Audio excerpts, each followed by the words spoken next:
To absolutely no one's shock, I enjoy Sherlock Holmes. From the origins of the characters to the most modern day interpretations, from the most simplest crimes involving perhaps just a baboon scaring someone at the dead of night to uncovering the dastardly schemes of Moriarty. Whether it's Robert Downey Jr. or Benedict Cumberbatch in the role, I enjoy a good detective story. So, on Monday morning, still with no podcast found to do for this project, it's actually Jenna who suggests that, hey, I found this really cool podcast I think you might like. I go and check it out, and she's not wrong. I really enjoy it. Most of you are familiar with the character of Sherlock Holmes, a detective known for his ability to solve some of the most difficult crimes, normally set in Victorian England, making his first appearance in 1887. He has, in modern days, been in the public domain for quite some time, but not as long as you might think. You see, although his first appearance was in 1887, the rest of his stories weren't written until the 1920s. So although the character has been in the public domain for quite a while now, the actual stories that were written about him haven't been in the public domain until 2023, meaning since then, you can write whatever you want and do anything with any of the pre-established stories. Like, say, for example, you have a story of Sherlock Holmes trying to uncover the mystery of the Loch Ness Monster by rowing out in the middle of the lake with a rowboat made out of Pinocchio. Or Dr. John Watson tries to help Dr. Jekyll and Mr. Hyde with their split personality syndrome, all while King Kong is in the waiting room wanting to get his stubbed toe looked at. But back to the podcast. It itself released on the 12th of December of 2024 and is narrated by Hugh Bonneville, who voices in two other podcasts, that being Rosebud with Gals Brandith and Outlook. Each episode ranges from about 25 to 45 minutes. The podcast is produced by Noisier, which covers mostly historical events as well as famous world leaders in their other podcasts. The podcast itself is just titled Sherlock Holmes Short Stories, and it follows a detective and his partner in crime solving, Dr. John Watson. However, something I do find interesting is it is told in the first person perspective of Watson, where in the narrations, Watson refers to himself as I and refers to Sherlock Holmes in the third person. On glancing over my notes of the 70-odd cases in which I have, during the last 8 years, studied the methods of my friend Sherlock Holmes, I find many tragic, some comic, a large number merely strange, but none commonplace.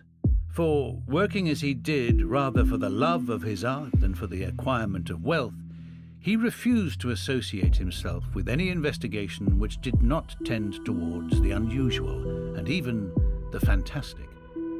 Of all these varied cases, however, I cannot recall any which presented more singular features than that which was associated with the well-known Surrey family of the Roylotts of Stoke Moran. The events in question occurred in the early days of my association with Holmes, when we were sharing rooms as bachelors in Baker Street. Although crime itself can be a very graphic topic, depending on how much detail you really want to go into, something I do appreciate about this is that it really doesn't. There is still death, but they don't really go into horrible, gruesome detail, more just what is necessary for the listener to really understand the gravity of the situation without grossing them out. Which, that is something I really do appreciate, as a lot of crime podcasts I have listened to tend to really glorify it.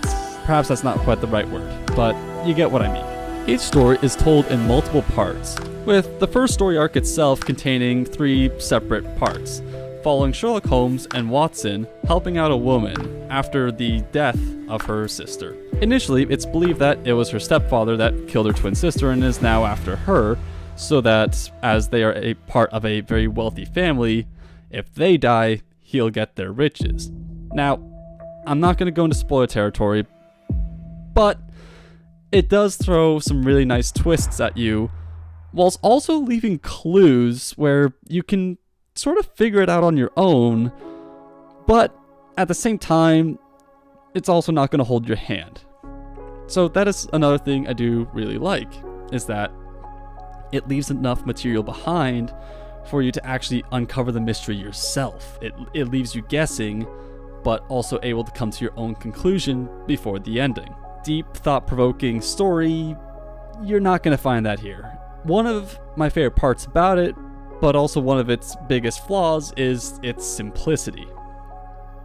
It does throw twists at you, but they aren't ones that you don't see coming, which I suppose is the nature of a mystery story, where the listener themselves can figure out the mystery. Either way, it is just a fun, simple story about a detective, his partner, solving very strange and out there crimes. So if you're a big crime or mystery story junkie, then I would recommend it if you're looking for something that is simple and not as dark as what you might normally get.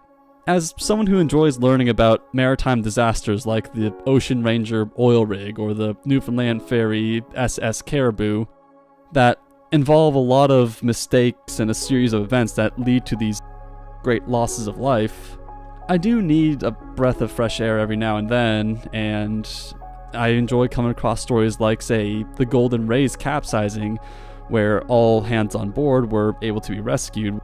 With all that said, though, it is a nice corner of the media world where it's not trying to be anything that it's not. It's not trying to be something more than just a retelling of the original stories of the detectives on Baker Street. I would very much recommend checking it out if you're into the more strange and odd crimes out there. I've been Sam Morant, and thanks for watching.